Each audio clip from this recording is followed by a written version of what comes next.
माधवं वसुदेवं सुतं देवं कंसचानूरमर्दनं देवकी परमानन्दं कृष्णं वन्दे जगद्गुरुं। बहुत ही आनंद आ रहा है। भगवान भगवती के ब्राह्मण में जन्माष्टमी का महोत्सव बड़े धूमधाम से परम पूज्य के द्वारा परम व्रत परित्यागी जिनकी कृपा से हम और आप भी आनंद ले रहे हैं, उनकी अध्यक्षता में ये बहुत विशाल कार्यक्रम श्री कृष्णचंद्र जी महाराज के जन्म महोत्सव का कार्यक्रम चल रहा है। ऐसे हमारे पूज्य श्री महंत श्री जी महाराज के पावन चरणों का प्राप्त करते हुए बहुत ही सुंदर अभी हमारे शफा के मुखारविंद से बड़े प्यारे प्यारे भजन सुन रहे थे। बड़े प्यारे प्यारे हमारे माताएं बहनें बेटे गा रही थी। सत्संग में आए हुए देवी देवताओं, आज कितने लोगों का व्रत है। भगवान श्री कृष्णचंद्र जी महाराज के जन्म उपलक्ष्य में किन किन ने व्रत रखा? किसी ने रखा? बस दो ही चार डर रहे।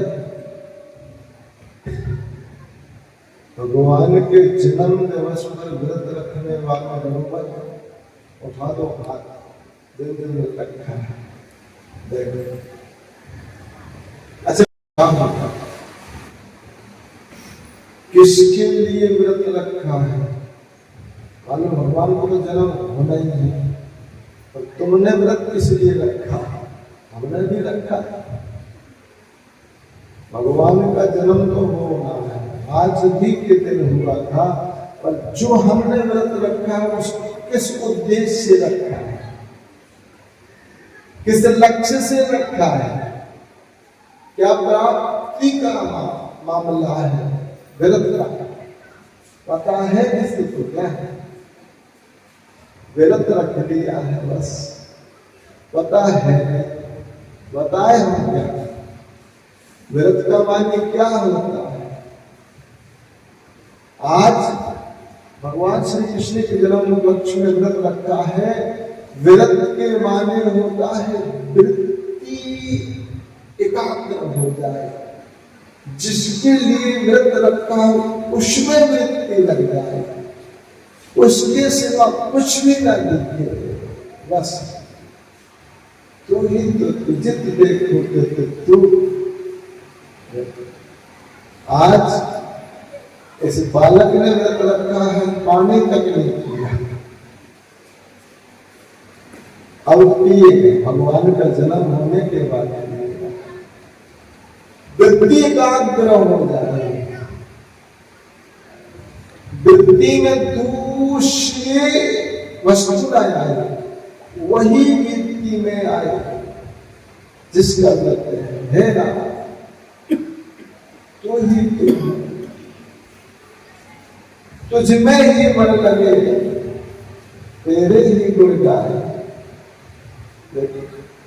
जिस दिन तुम्हारी वृत्ति एकाग्र हो जाएगी, उस दिन भगवान सामने आ जाएगा। माता देवकी की वृत्ति परमात्मा में लगी थी। कितना बड़ा बड़ा छोटे सहले, तुम्हारा कोई गड़बड़ हो जाए ना, एक आध बच्चा हाहाकार मच जाता है। जिसके 6 बच्चे दूध ना पिला पाए, तुरंत छीन लिए गए। और इतने मजबूत वृत्ति लगी थी कि ये सारे दुखों को सहती रही। हे नाथ, तूने कहा है मैं आऊंगा, इससे भी बढ़ के दुख आ जाए, पर जब तक तू नहीं आ जाएगा तब तक मेरी वृत्ति दुखों में नहीं जाएगी, तुझ में जाएगी, तेरे में लगी रहेगी। है ना, इतने भीषण संकट से लेने पर वृत्ति को नहीं मिलने दिया। वृत्ति उसमें लग गई, उसमें लगा ली। ईमानदारी से बता रहे सच्चा प्रमाण। महाराज श्री जी कल पूरा दिन प्रोग्राम था, शाम को 12 बजे पर 3 बजे उठ गए। इस अवस्था में हम देखते हैं कि हमारी हिम्मत है, कारण उसका वृत्ति सदा उसी में लगी रहती है, ना दिन दिखता ना रात दिखती है। इस अवस्था में हो, किसी से कहो चलो भजन करो, चलो आरती पूजा करो, वो चार सुनाएगा, कोई कर ले तो अपना कर ले, क्यों उसकी वृत्ति नहीं लगी, उसका ध्यान नहीं उस पर, उसको बोझ दिखेगा, उसको कष्ट हो जाएगा कहने वाला।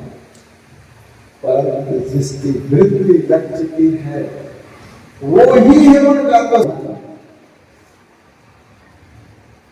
न सोना दिखता, न आराम दिखता, सिर्फ वही लक्ष्य दिखता है। हे भगवान, कहीं तेरी आरती पूजा ध्यान साधना ना छूट जाए, चाहे सारी दुनिया छूट जाए, वृत्ति उसमें लग जाए। वृत्ति का मतलब यही है, इन्होंने तो व्रत का भी व्रत कर दिया। कुछ दिन ऐसे व्रत करे कि तुम तो एक पल भी नहीं वो सह सकते, पल भर में उनकी साधना कर सकते, पर काय के लिए करी, उसमें वृत्ति लगाने के लिए एकदम भूत लग गई। और हर समय व्रत है क्योंकि उसके लिए कि जो वृत्ति लग गई, वृत्ति अखंड हो गई, वृत्ति मजबूत हो गई। अब वृत्ति करते हैं, रोज वृत्ति लग जाए उसमें, वही वृत्ति का मतलब तात्पर्य होता।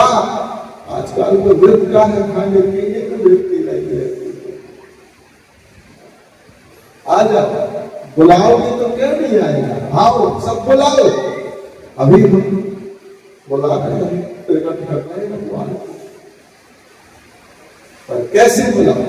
एक और वृत्ति से बुलाओ, भाव से बुलाओ, विश्वास से बुलाओ, श्रद्धा से बुलाओ। आए अवश्य आप सब बुलाओ, बड़े भाव से, बड़े प्रेम से। गोविंद चले आओ, गोपाल चले आओ,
गोविंद चले आओ, गोपाल चले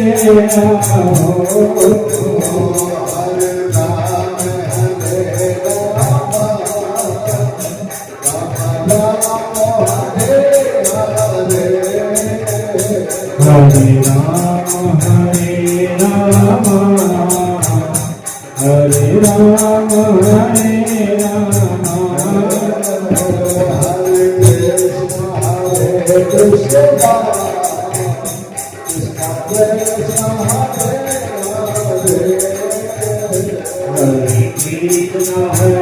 कृष्ण, कृष्ण हरे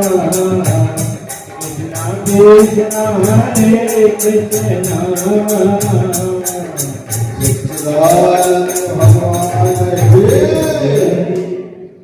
घड़ी में 3 सुई होती है, जब तीनों सुई एक लाइन पर आ जाती है उसी क्षण 12 बज जाते हैं। 3 वृत्तियां होती हैं तुम्हारे अंदर ही, मन बुद्धि और चित्त। जब ये 3 वृत्ति एकाग्र हो जाएंगे उसी जब भगवान की झलक आ जाएगी, सामने आ जाएगी। कब आते हैं भगवान? भगवान आते हैं जब इस धरातल में बहुत भयंकर क्या बढ़ जाता है, क्या बढ़ जाता है? पाप। और सबसे भयंकर पाप कौन सा है? सबसे भयंकर पाप है बाल हत्या। 6 पुत्रों का मार देने पर भगवान से नहीं रहा गया, जेल के अंदर आ गए। और आज खिलवाड़ समझ लिया है लोगों ने। कितना भयंकर पाप होता है।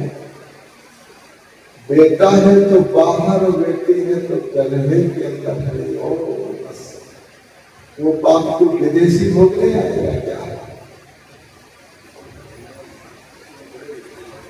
इसीलिए जीवन में जब घोर पाप बढ़ता है तब भगवान उस पाप को मिटाने के लिए और पापियों को मिटाने के लिए जब होए धर्म की हानि वारही सोए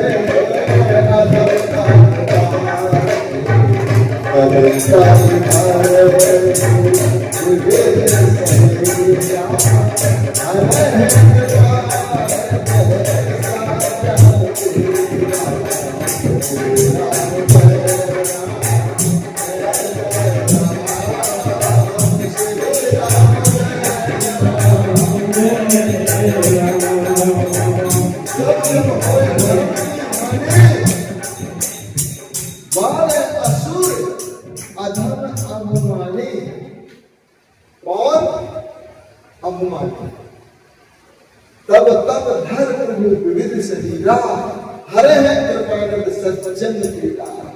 जब सज्जनों को पीड़ा होती है, संतों को पीड़ा होती है, भगवान के भक्तों को पीड़ा होती है, भगवान उस पीड़ा को नहीं सह पाते। कितने क्या क्या रूप धारण करके आ जाते हैं, नरसिंह बन के आ जाते हैं, कभी कश्यप बन के आ जाते हैं, कभी मछली बन करके आ जाते हैं, कभी परशुराम बन करके आ जाते हैं, क्या क्या बन के आते हैं। और श्रेष्ठ अवतार भगवान श्री कृष्ण बन करके आ जाते हैं।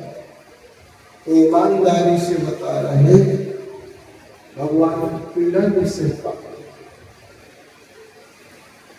ये गोपियां कौन थे पता है? अध्यात्म रामायण में आया है भगवान श्री राम ने इतने यज्ञ किए थे, इतनी गोपियां थी ना, 16,800 108 इतने यज्ञ किए थे। और हर यज्ञ में सोने की मूर्ति की प्रतिमा बनाकर और सारी मूर्तियों से याद आता है, आपने हमसे सारे काम तो करवा लिए, पर आपका वो आनंद नहीं मिला हमको, वत्सल्य नहीं मिला हमको, वो आह्लाद नहीं मिला आपका। हमारा हृदय तड़प रहा उस वत्सल्य के लिए, उस आह्लाद के लिए, उस प्रेम रस के लिए। ये रस, ये पीड़ा कैसे मिटेगी? भगवान बोले चिंता मत करो, आने दो समय आगे, मैं कृष्ण रूप में आऊंगा, तुम सब गोपियां बन के आओगे, जिसके लिए तुम तड़प रहे हो, आनंद रस तुमको मैं दूंगा। ऐसा है। तो भगवान अपने भक्तों के लिए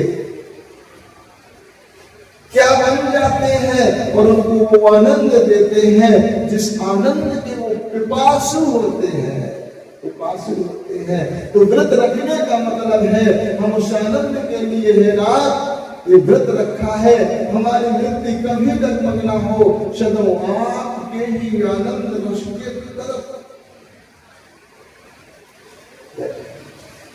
आ गए। भगवान देखो एक बात होता है, जब भगवान आने का समय हुआ, आने का समय हुआ, उस समय माता का एकाग्र वृत्ति थी। क्यों? 8वां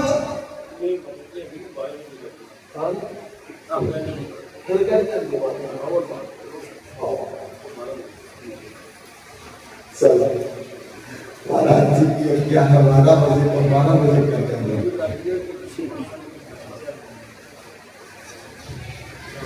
बड़ी प्यारी बात है, भगत के पशु में है भगवान, भगत के पशु में है भगवान, भगत के पशु में है भगवान, भगत के पशु में है भगवान। भक्ति बिना ये कुछ नहीं है, भक्ति बिना ये कुछ नहीं है, भगत है मुक्ति का, भगत के पशु में है भगवान, भगत के पशु में है भगवान।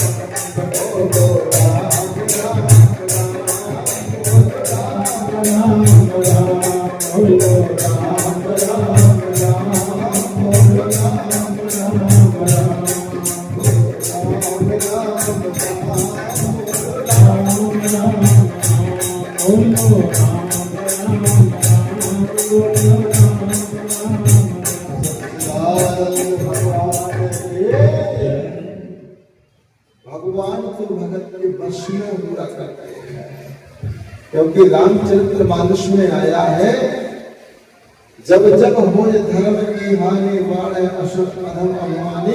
भगत लौट करके खड़े होकर के बोल दिया, महाराज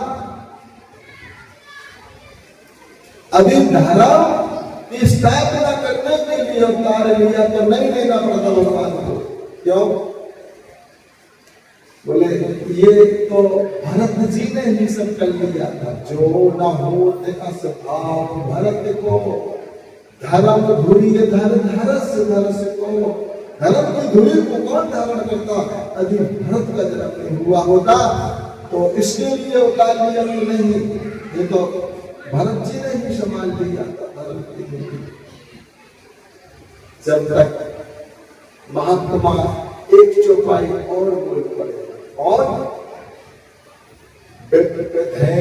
संत हित लीन समझे होता। भगत ने कहा कि महाराज भगवान पक्षपाती है, इसमें आया है संत हित लीन अवतार, इनके लिए लिया अवतार, हम तो बच गए। महात्मा ने कहा ऐसा नहीं। जब जब हमारे धर्म की हानि बाणे असुर, असुरों के लिए भगवान ने होता, तो असुरों को लिए लिया तो नहीं लेना पड़ता। क्यों? वो तो लक्ष्मण ने ये सब काम संभाल दिया। कैसे? जग में सखा निशाचर जीते और लक्ष्मण हने नमस्कार देते। इनको तो एक पल में लक्ष्मण ही साफ कर देते। भगवान ने अवतार लिया तो किस लिए लिया, हमें तो ये बात बताओ। ये सब पक्षपात की बातें हो रही है। महात्मा ने कहा तो सुनो, भगवान ने अवतार लिया तो किनके लिए लिया? सो केवल भगे तने हित लागे, धरे शरीर प्रणत अनुरागे। श्री राम जय राम जय राम, श्री राम जय राम जय राम, श्री राम